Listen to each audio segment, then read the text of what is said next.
opportunity for all UPSC CSE aspirants. Unacademy has brought the world's biggest gamified battle, the Unacademy Combat, absolutely free of cost. In this, you will be competing with thousands of aspirants. The combat is held on every alternate Sunday. The upcoming combat is on 7th February 2021 at 11 am. So enroll for free in this test series and get a chance to win Unacademy subscription and amazing Amazon vouchers if you give the combat live. The Unacademy Combat is a golden opportunity for all the aspirants to check their knowledge on all the subjects. In the quiz, you will get the best questions which are set by Unacademy's top educators, and later they will be providing you with a detailed solution. After every question, you will be getting the right answer for that question, and you can see the rank and rating on the leaderboard if you give the combat live. Don't wait, start your preparation now with the Unacademy Combat. To enroll in this quiz, click on the link mentioned in the description, download the Unacademy app, select your goal as UPSC CSE and enroll in Unacademy Combat. Use the code DKT10 to unlock the quiz. Complete your preparation with Unacademy. Let's crack it. Hello everyone. My name is Chandrima Atri and I'm making this video on my optional subject in the Civil Services examination, which is Political Science and International Relations. So regarding PSIR, I think that regarding any optional, what matters is your interest in the subject. So if you are genuinely interested in the subject, then I think that you should be free to opt for it, and any optional is scoring given the fact that you feel comfortable in it. So regarding PSIR, first of all, I would like to tell that knowing the syllabus of the optional subject is very, very important. तो जो भी syllabus है optional का, वो हमेशा आपके सामने होना चाहिए. मैंने अपनी रूम की वॉल पे पेस्ट करके रख रखा था, पेपर 1 का भी, पेपर 2 का भी. तो अगर आपको सिलेबस पता है तो उससे क्या होगा कि एक तो आप सिलेबस अगर देखते रहेंगे तो उससे आपको पता चलेगा कि मैंने कितनी प्रोग्रेस कर ली है अपने सिलेबस की कंप्लीशन में. अगर आप सिर्फ पढ़े जा रहे हैं और सिलेबस नहीं देख रहे तो you don't know how far you have come in your preparation and how much distance is yet to cover by you. So उसके लिए आपको सिलेबस पता होना बहुत ज़रूरी है. उसके बाद जैसे कि सिलेबस में अगर मैं आऊँ तो इसमें 2 पेपर्स हैं, पेपर 1 और पेपर 2. जो पेपर 1 है उसमें भी 2 पार्ट्स हैं. जो पार्ट 1 है पेपर 1 का, वो है आपका पॉलिटिकल थियोरी. उसमें आपकी इंडियन थिंकर्स हैं, वेस्टर्न थिंकर्स हैं, उसमें आइडियोलॉजीज़ हैं, उसमें कुछ कॉन्सेप्ट्स हैं पॉलिटिक्स के, जैसे डेमोक्रेसी हो गया, राइट्स हो गया, इक्वालिटी हो गया, जस्टिस हो गया. उसमें आगे सब टॉपिक्स हैं. तो ये आपका बनता है पेपर 1 का पार्ट ए. इसके लिए, इस पेपर 1 पार्ट ए के लिए मैंने सिर्फ शुभ्रा मैम के क्लास नोट्स को रेफ़र किया था. इसके अलावा मैंने और कोई सोर्स रेफ़र नहीं किया था इस पार्ट के लिए, क्योंकि मुझे लगा कि मैम के जो नोट्स हैं वो बहुत ही क्रिस्प होते हैं, उसमें काफ़ी इन्फॉर्मेशन कवर्ड होती है. तो अगर आप कोई बुक भी उठा के पढ़ेंगे, और मैंने भी ओपी गौबा ली थी थोड़े दिन के लिए, उसे पढ़ने का कोशिश पढ़ी भी थी इनफैक्ट, बट मुझे कुछ डिफरेंट नहीं लगा मैम के नोट से. जो भी बुक में मेंशन था वो ऑलरेडी मैम ने मेंशन किया हुआ था in a crisp and in a shortened form. So I relied only on ma'am's notes for this part, which is part A of paper 1. Now part 2 of paper 1, which is the Indian part, Indian government and politics. उसमें you have different topics such as Indian nationalism, you have the making of the Indian constitution, salient features of the Indian constitution, then you have judiciary, you have grassroots democracy, statutory institutions, federalism, planning and economic development, caste, religion and ethnicity in politics, party system, and then social movements.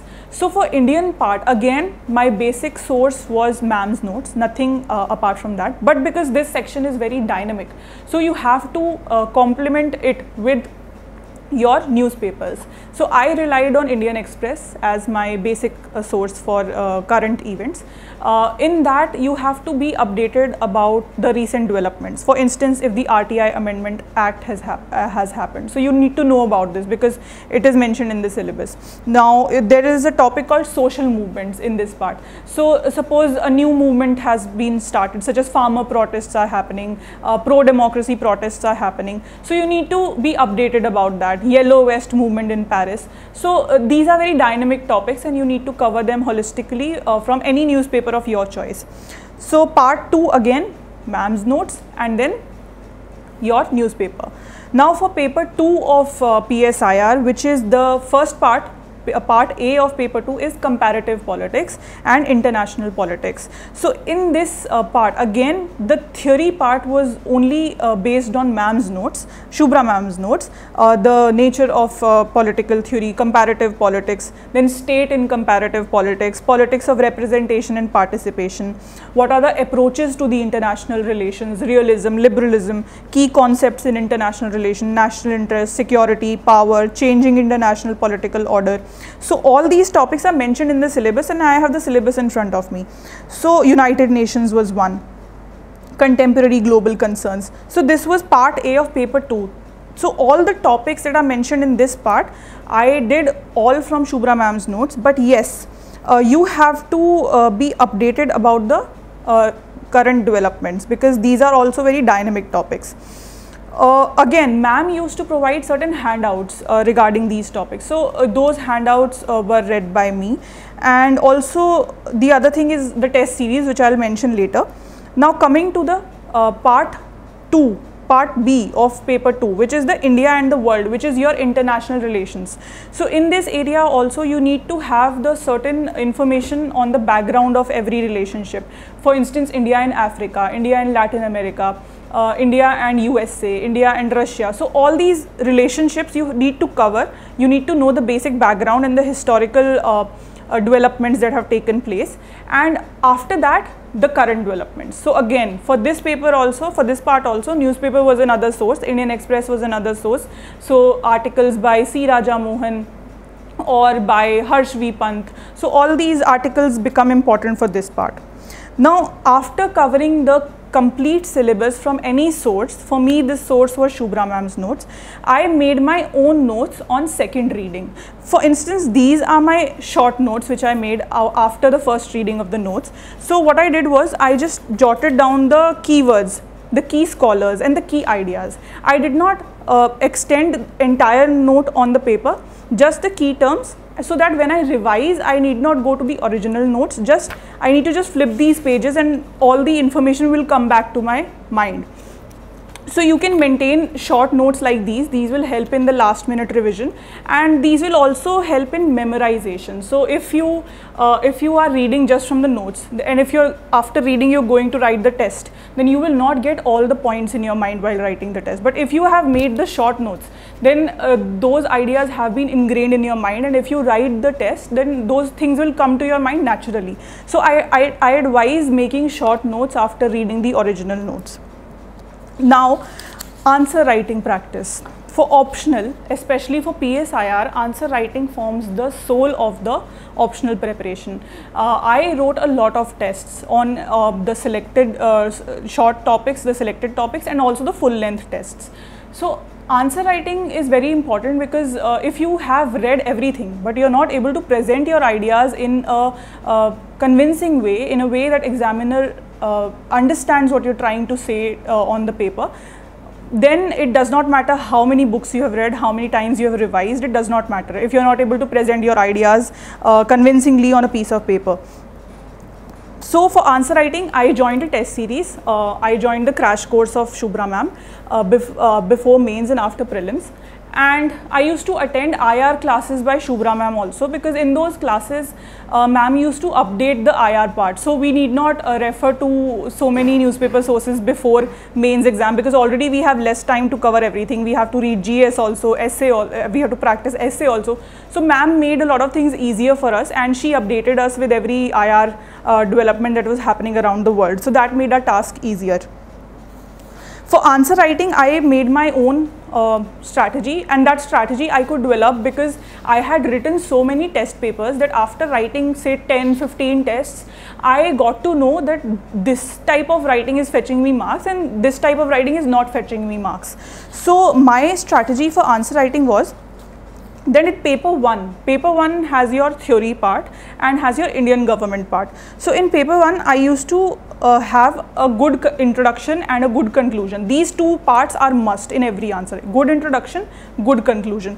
Now after that you need to mention scholars, because see, any person will have a vague idea about any topic of the optional, because that is common to your GS2 paper also, where we have constitution, polity. So for making political science answers very specific, you need to incorporate scholars names in your answers. Different scholars and what their views are on a particular topic will make your answers more conceptual, will give your answer more depth, and examiner will also think that you have read so many different viewpoints of different scholars, that you have actually read so many things. So mentioning the name of scholars is a must. A good introduction and a good conclusion, that is also very necessary. Then you can mention various examples, various reports. Now reports, I mean in Indian government part, where you have the Panchi Commission reports, where you have the Sarkaria Commission report. So in the Indian government part, there are various reports, second ARC. So you need to quote those reports in your answer, so that your answers become informative. And examples, suppose a question comes on, say, democracy. A question comes on democracy, and if there is any particular instance happening in the world related to democracy, such as say pro-democracy protests in Hong Kong. So if you can quote that example in your answer in a way that is related to the answer, then that would fetch you more marks. Then there is a concept of interlinkages. Interlinkages are very important in political science, because every part of political science is interrelated. So if you are suppose writing something on equality, then you can incorporate human rights also into it. If you're writing an answer on Indian thinker, and something has already been said by a Western thinker, so you can quote those two things and you can show the interlinkage. So that will show your depth of understanding, and the examiner will think that you can actually form interlinkages from different topics of the paper. Now, one important exercise apart from giving actual tests is reading toppers' answer booklets. So ma'am used to distribute toppers' answer booklets to us, and I relied on those booklets a lot. I used to read those answers that toppers have written, and I used to compare my answers with those answers, that where is it that I can improve my answers so that it reaches that level. So what I found was that nothing extra had to be done. It was just a matter of incorporating certain small changes, such as if you could mention certain data, if you could mention certain report, if you could mention a beautiful quote. So these small changes are all that is required. Now in paper 2, again, scholar's name is very, very important. And now in international relations, because in international relations you need to give a futuristic conclusion about the relationship of India with any country. So your solution needs to be very futuristic, very positive, and a pragmatic solution. It should not be something which is based on fantasy or too idealistic. It should be pragmatic. And you can also give historical perspective in your answers in IR. For instance, if suppose India, Nepal, so you can mention the historical friendship between India and Nepal. You can mention that they have a roti-beti relations. So these kind of things you need to incorporate. Now you can also put data, for instance, to show the economic interdependence between two countries. You can show how much the trade is in terms of the share of GDP between the two countries. So those things have to be incorporated in your answers.